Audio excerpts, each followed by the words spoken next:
Hello friends, क्या आपको ये पता है जब कोई भी माउंट एवरेस्ट पर चढ़ाई करता है तो उसे क्या क्या परेशानियों का सामना आखिर करना पड़ता होगा। अरे यार, इतना ऊंचा पर्वत है तो परेशानियां भी तो उतनी ही ऊंची होगी ना। तो चलिए जुड़ जाइए मेरे साथ इस वीडियो के लास्ट तक, क्योंकि आज हम जानेंगे आखिर माउंट एवरेस्ट पे कैसे चढ़ा जाता है, क्या क्या इक्विपमेंट्स की आपको जरूरत पड़ती है और क्या क्या चैलेंजेस आपके लिए सामने आते हैं और आप वहां पर कैसे जा सकते हैं। तो इन सारे सवालों के जवाब मिलने वाले हैं आपको आज की इस वीडियो में। तो चलिए शुरू करते हैं।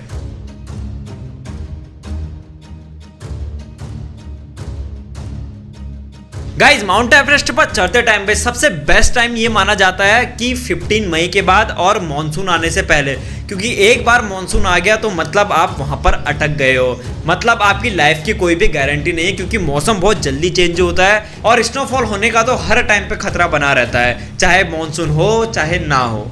तो मैं आपको पहले ही बता दूं, जैसे कोई माउंट एवरेस्ट पर जाने की सोचता है, मतलब वो वहां पर से चढ़ाई स्टार्ट कर देता है, तो मतलब उसकी लाइफ की कोई भी गारंटी वो नहीं दे सकता है। जी हाँ गाइस, क्योंकि ये इतने सारे चैलेंजेस आपके सामने ला के रख देगा तो आपको एक टाइम पे हार भी माननी पड़ सकती है। और इससे भी डरावनी चीज़ वहाँ पर ये होती है कि आप जब भी माउंट एवरेस्ट पर चढ़ाई कर रहे हो तो आपको 15 से 20 लोग की लाश तो 101% आपको देखने को जरूर मिलेगी।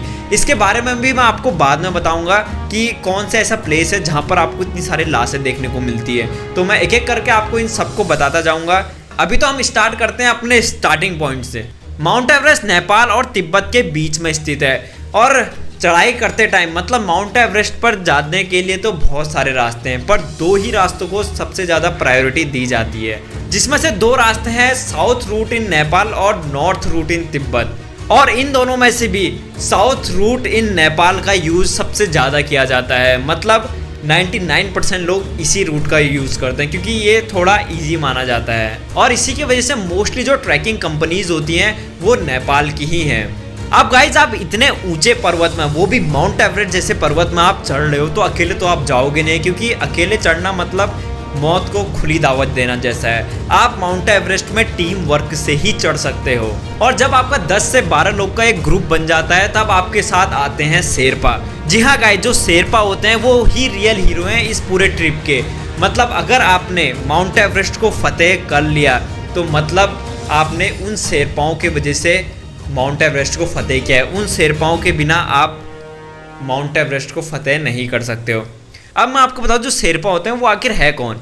तो वो होते हैं नेपाल के लोकल लोग, जिनको ट्रेनर कहा जाता है और इनको लोकल लैंग्वेज में शेरपा भी कहा जाता है। और ये शेरपा आपको गाइड करते रहते हैं कि कहाँ पर खतरा ज़्यादा है, कहाँ पर कम है और आपको किस तरीके से चढ़ाई करनी है, और पूरी ट्रेनिंग से लेकर सब कुछ ये शेरपा आपको बताते हैं। सो गाइज, मैं पहले थोड़ा सा एक ओवरव्यू देना चाहूँगा कि आखिर जो पर्वतारोही होते हैं उनको माउंट एवरेस्ट पर जाने के लिए क्या क्या सावधानियां बरतनी होती हैं। सबसे पहली चीज़ तो ये है कि आपका स्टेमिना। जी हाँ गाइज, अगर आपका स्टेमिना कम है, मतलब आप ज़्यादा देर तक नहीं चल पाते हो, तो आप इसके लिए एबल नहीं हो, क्योंकि माउंट एवरेस्ट चढ़ना कोई बच्चों का खेल नहीं है गाइज। और आपके स्टेमिना के साथ साथ आपके स्किल्स की, इक्विपमेंट नॉलेज आपको कितनी है और इक्विपमेंट हैंडलिंग आप किस तरीके से कर रहे हो, और सबसे इंपॉर्टेंट टीम वर्क। जी हाँ गाइज, आप टीम को कैसे कोऑपरेट कर रहे हो, किसी को अगर हेल्प की ज़रूरत हो आप कर रहे हो या नहीं कर रहे हो, ये सारी क्वालिटीज़ आप पे होनी चाहिए। और भी बहुत सारे क्वालिटीज़ हैं वो आपको धीरे धीरे पता चलती जाएंगी। और सेकंड चीज़ है आपकी हेल्थ। जी हाँ गाइज, आप पूरी तरीके से फिट होने चाहिए, क्योंकि हेल्थ से इंपॉर्टेंट कुछ भी नहीं है माउंट एवरेस्ट पर चढ़ने के लिए। अब मैं आपको पहले ये भी ओवरव्यू देता हूँ कि आपको किन किन इक्विपमेंट्स की आपको जरूरत पड़ने वाली है। सबसे पहला crampons, carabiner system, alpine climbing harness, belay device, trekking poles, ascender, climbing helmet, sun hat, sunscreen, headlamp और -40 को जो झेल सके वो ऐसा स्लीपिंग बैग और water purification kit, running shoes, high altitude boots, hiking boots और क्लोथिंग, और आपको 2 महीने के कपड़े साथ में रखने हैं। यहाँ पर सबसे पहले नेपाल के रास्ते फर्स्ट बेस कैंप पे ले जाया जाता है, जहाँ पर आपको गुजरना होता है बहुत ही सुंदर गाँवों से, पहाड़ियों से, झरनों से। मतलब यहाँ पर जाने में आपको ज़्यादा परेशानी बिल्कुल भी नहीं आएगी। तो इस फर्स्ट बेस कैंप के बाद आपकी असली परीक्षा तो अब शुरू होती है, और इस फर्स्ट बेस कैंप में आपको खाने की सारी सुविधाएं मिलेगी, मेडिकल फैसिलिटी और रेस्क्यू फैसिलिटी, आपको सब कुछ मिलेगा। पर यहाँ पर भी आपको थोड़ी बहुत तो दिक्कत होगी क्योंकि बर्फीले तूफान तो यहाँ पर भी काफी तेज आते हैं। और इस फर्स्ट वीक में मिनिमम आपको 2 वीक्स का टाइम स्पेंड करना होता है। अब आप लोग कहेंगे कि 2 वीक्स का टाइम आखिर हमें क्यों स्पेंड करना है? वो इसीलिए करना होता है ताकि आपकी बॉडी उस इन्वायरमेंट के साथ थोड़ा कोऑपरेट हो सके, मतलब थोड़ा बैलेंस बना रहे, क्योंकि बॉडी को एडजस्ट होने में थोड़ा टाइम तो लगता ही है गाइज। और यहाँ पर मैं आपको बता दूं, बहुत सारे माउंटेनियर्स जो होते हैं वो यहाँ पर महीनों से महीनों भी गुजार देते हैं और यहाँ तक कि 1 साल तक इसी बेस कैंप पे रुके रहते हैं गाइज, ताकि उनकी बॉडी अच्छे से एडजस्ट हो पाए, वो किसी भी टाइप का रिस्क ना लें। पर माउंट एवरेस्ट चढ़ना मतलब ये तो रिस्क का पहला नाम है। अब आप 2 वीक्स गुजारने के बाद सबसे पहले आपका सामना होता है कुंभू आइसफॉल से। जी हाँ गाइज, जो समुद्र तल से 18,000 फीट ऊपर है और ये जगह बहुत ही ज़्यादा रिस्की मानी जाती है क्योंकि ये जगह एक मूविंग ग्लेशियर में टिकी है, मतलब उस ग्लेशियर का बेस काफ़ी कमज़ोर है जो कभी भी नीचे आ सकता है। और यहाँ पर बर्फ़ किस टाइम और कब आप पर पड़ जाए कोई भी भरोसा नहीं है, क्योंकि एक भी टुकड़ा अगर आपके ऊपर गिरा मतलब आपका खेल सीधा खत्म है। यहाँ पर बचने के चांसेस सिर्फ 1% है गाइज, अगर एक भी गलती आपसे होती है।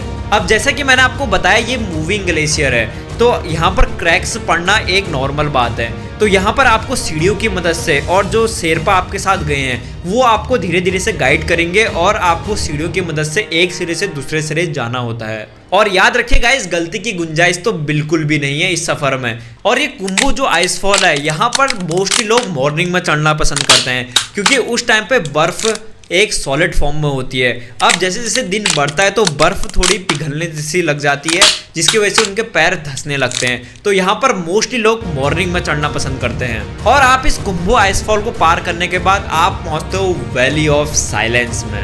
अब यहाँ पर आपको एक और बेस कैंप मिलेगा जहाँ पर आपके रहने खाने पीने की सारी की सुविधाएं उपलब्ध हो जाएंगे। और जब आप यहाँ पर रात को सोएंगे तो आपको थोड़ा कॉन्शियस होकर तो सोना ही है क्योंकि दीवारों के क्रैक्स की आवाज़ तो आपके रात भर आपके कानों में गूंजती रहेगी और बर्फीले तूफान आना मतलब नॉर्मल बात है। तो चलिए गाइज, अब हमारा सफ़र सेकंड बेस कैंप में रुका हुआ है, तो चलिए मैं आपको अब अगले पड़ाव में पहुंचने के लिए कुछ टिप्स दे देता हूं क्योंकि अगला पड़ाव इससे 100 टाइम्स ज़्यादा खतरनाक होने वाला है। मतलब टिप्स तो यही है कि गाइज आपको किस लेवल का कॉन्शियस आपको होना है, मतलब आपको कितना सतर्क रहना है। चलिए मैं आपको ये एग्जाम्पल के थ्रू समझाता हूँ। जैसे अभी मेरे हैंड मूव कर रहे हैं, आंखें झपक रही हैं, मतलब आपको पता होना चाहिए कि मेरी आंखें कब ब्लिंक कर रही हैं, आपका एक एक मूवमेंट क्या है, आपका एक हाथ ऐसे ही क्यों गया।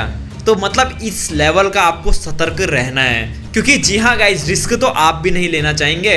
तो चलिए गाइज, वैली ऑफ साइलेंस को पार करने के लिए आपको बहुत ही लंबा सफ़र एक तय करना पड़ता है जिसके बाद आप पहुंचते हो रॉकी बैच में। जी हाँ गाइज, यहाँ पर आपको एक और बेस कैंप मिलेगा गाइज जो 24,000 फीट की हाइट पर स्थित है। अब याद रखिए गाइस, ये आपका लास्ट बेस कैंप है, इसके बाद रुकना आपको बिल्कुल भी नहीं है और वापस लौटना तो आप भूल ही जाइए। और यहाँ पर बहुत ही कम स्टेबिलिटी होती है गाइस। अब यहाँ पर आपको एक और चीज़ ध्यान रखनी होती है, आपका बॉडी का कोई भी हिस्सा एक्सपोज नहीं होना चाहिए क्योंकि यहाँ पर सन की डायरेक्ट अल्ट्रावायलेट रेज आपके बॉडी में पड़ेगी और पूरी तरीके से सन बर्न कर देगी।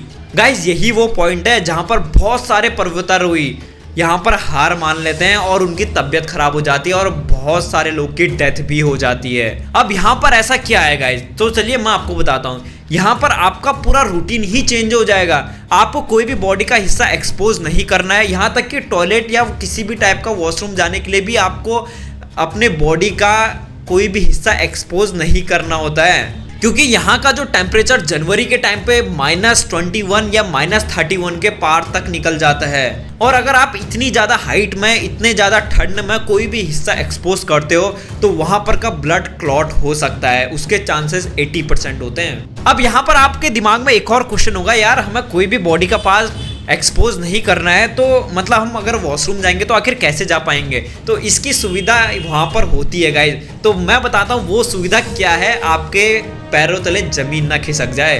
अब यहाँ पर आपको टॉयलेट जाने के लिए एक पी बोतल दिया जाता है और एक बायोडिग्रेडेबल वेस्ट बैग दिया जाता है। अब आप ऐसा मत सोचिएगा इस बायोडिग्रेडेबल वेस्ट बैग और पी बोतल को हम कहीं भी फेंक देंगे, नहीं गाइज, आपको इसको अपने बैग में रखना होता है क्योंकि आप कुछ भी गंदगी आप वहां पर नहीं कर सकते हो और आपको अपने बैग में रखकर इसे नीचे लाना होता है। तो अब आप इमेजिन कर सकते हो कि किस टाइप का खतरा वहां पर होगा।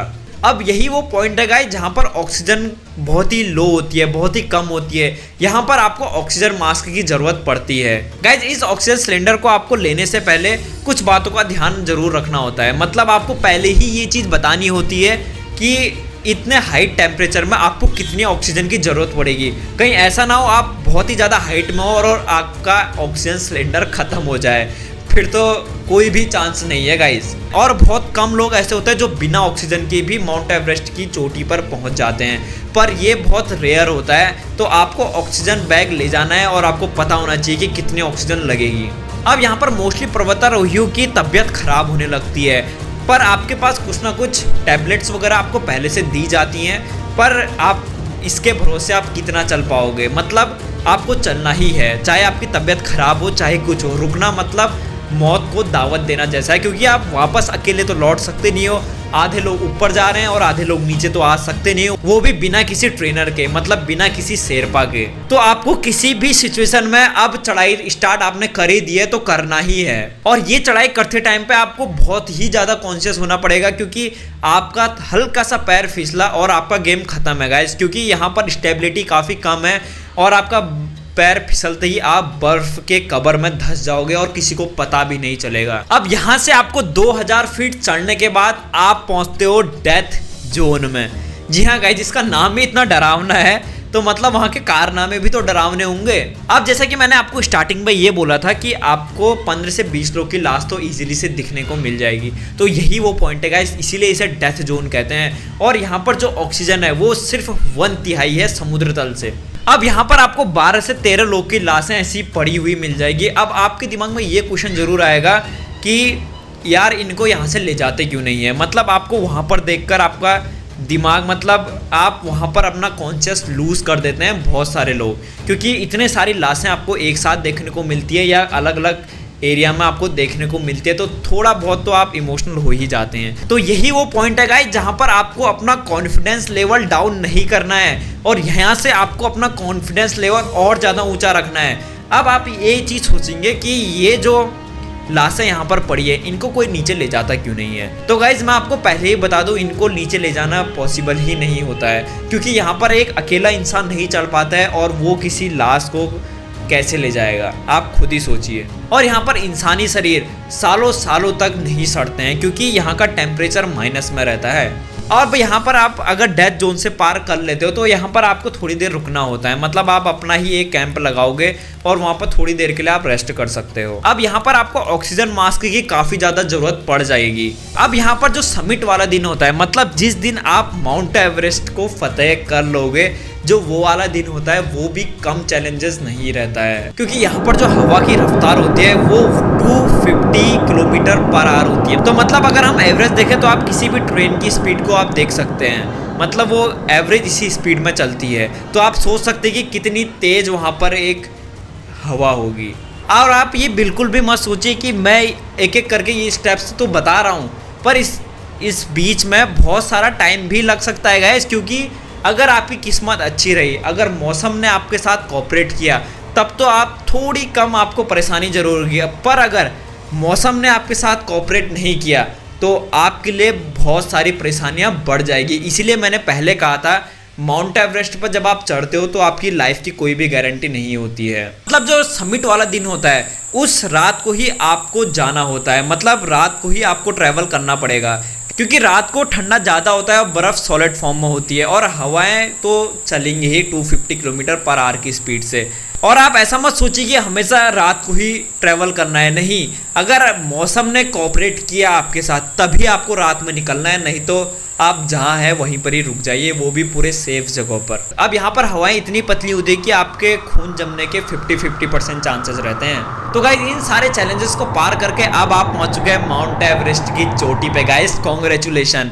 पर यहाँ पर आप ज़्यादा टाइम स्पेंड नहीं कर सकते हैं, आप कुछ टाइम ही यहाँ पर स्पेंड करेंगे, क्योंकि यहाँ पर मौसम का कोई भी भरोसा नहीं है, वो कभी भी चेंज हो सकता है। अब यहाँ पर आप चढ़ तो गए हैं पर आपको नीचे भी तो आना है, तो आपको नीचे आते टाइम और भी ज़्यादा आपको सावधानियां बरतनी होगी, क्योंकि मोस्टली लोग नीचे आते टाइम ही डेथ हुई है। क्योंकि जब आप नीचे आते हो तो आपका जो बॉडी का बैलेंस है वो पूरा आपको नीचे की ओर धकेलता है, मतलब आपके फिसलने के चांसेस ज़्यादा रहते हैं। तो अब मैं आपको बता दूं आखिर ये पूरा सफ़र करने में कितना टाइम अब लगता होगा।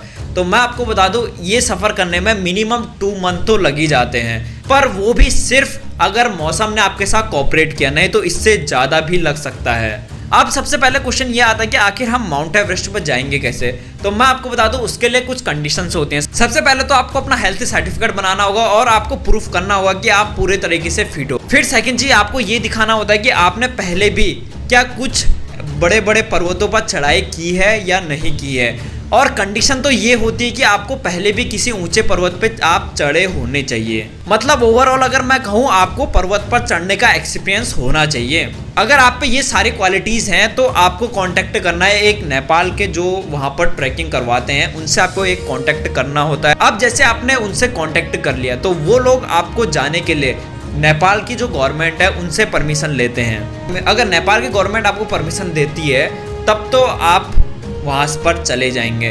पर अगर नेपाल की गवर्नमेंट ने किसी भी एक रीज़न से आपको रिजेक्ट कर दिया, मतलब आप वहाँ पर नहीं जा पाएंगे। तो अब मैं आपको बता दूं आखिर कितना खर्चा इस पर आ जाता है। जी हाँ गाइज, माउंट एवरेस्ट पर चढ़ना बहुत ही ज़्यादा एक्सपेंसिव है। अगर मैं इंडियन रुपीज़ की बात करूँ कि 35 लाख तो आपके लग ही जाते हैं, पर अगर हम पूरा ओवरऑल देखें तो 40 से 50 लाख के बीच आपके रुपए लग सकते हैं, क्योंकि 2 महीने का सफ़र है गाइज। आपके पूरे खाने पीने से लेकर सारी व्यवस्था उनको करनी होती है। बस एक चीज़ को छोड़कर आपकी लाइफ की गारंटी वो लोग नहीं ले सकते हैं, क्योंकि वहाँ पर जो शेरपा होते हैं उनकी भी मोस्टली टाइम डेथ हो चुकी है गाइज। तो अगर आपने माउंट एवरेस्ट को अच्छे से फतेह कर लिया तो आपको सबसे पहले तो उन शेरपा का धन्यवाद करना है, क्योंकि उनके बिना तो आप चढ़ ही नहीं सकते हो, क्योंकि वो आपको हर टाइम पे बताते रहते हैं कि अब आपको क्या करना है और क्या नहीं करना है। अब आप ये लोग सोच रहे हो कि इतना खर्चीला और इतना रिस्की रास्ता फिर भी लोग जाते हैं, तभी तो गाइज 9 अरब लोगों में से सिर्फ 4000 लोग ही यहाँ पर जा पाए हैं। तो आप सोच सकते हैं कि किस लेवल का होगा वो माउंट एवरेस्ट पर चढ़ने वाला वो इंसान। तो आई होप गाइज आपको आज की वीडियो काफ़ी ज़्यादा इन्फॉर्मेटिव लगी होगी। अगर आपको ये वीडियो पसंद आई तो इस वीडियो को ज़्यादा से ज़्यादा शेयर जो करिएगा गाइज। तब तक के लिए थैंक यू सो मच।